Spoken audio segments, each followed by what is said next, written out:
Hi, this is Bernard again. This is bandeditor.com. And I'm going to talk a little bit now about mouthpiece buzzing. Thanks guys for joining me. Hey. Anyways, mouthpiece buzzing is incredibly important for all brass instruments, but I think it's especially important for French horn. The reason being is that the horn, for those of you who play it, you might know this, the partials are very close together.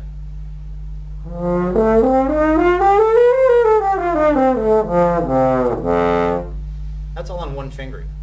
So as you can imagine, the fingerings don't really help us very much.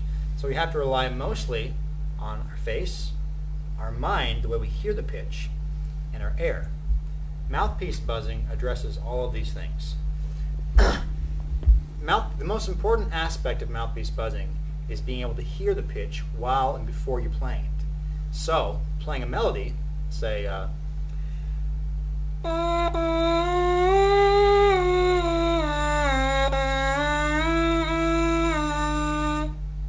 if you weren't able to hear that melody, you wouldn't be able to buzz it, because you have nothing else helping you except this. It's just like singing.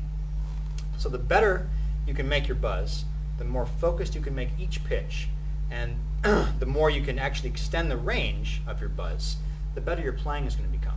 If you can do it on the mouthpiece, then you can do it on the horn. Let me demonstrate a little exercise that you might want to try.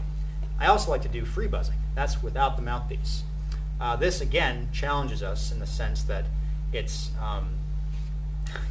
you guys. I'd like to hear the part on the horn first. You're going to relate the mouthpiece to the instrument. Yeah, I think yeah. that would be great. Okay. Do you have a little exercise for that? I do actually. Do you have to turn so red? What? You guys are mad. No, you don't. This is great. This is great. It really, really is. Okay, edit. No, this is good. excellent. All right. The exercise I like to do to relate buzzing to horn playing, because buzzing is not the same as horn playing, is that first buzz, feel the air you're pushing into the mouthpiece. Now, do the exact same thing without the tongue.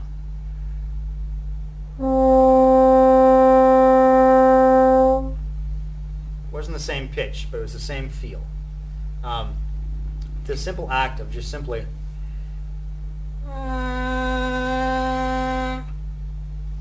without the tongue,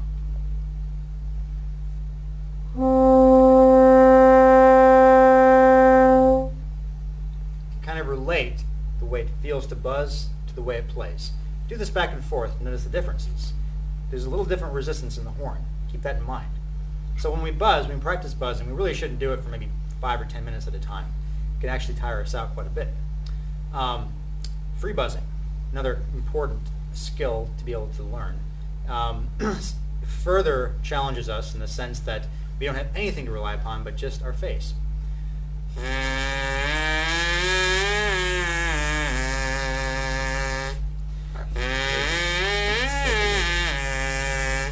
Can you do that? Can you do that? No.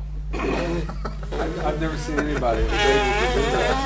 Do it again. Do it again. Let me do it again.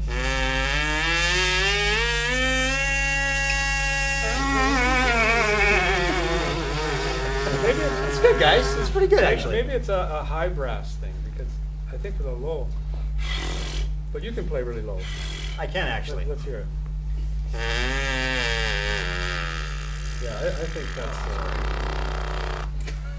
Well, it's also probably having to do with the volume of air you need to play the lower instruments. I would think so. The airflow is like on the rotary breathing. Yeah, and on the horn you can cover both high and low registers. So It's true. The horn has a very large range, as does the tuba.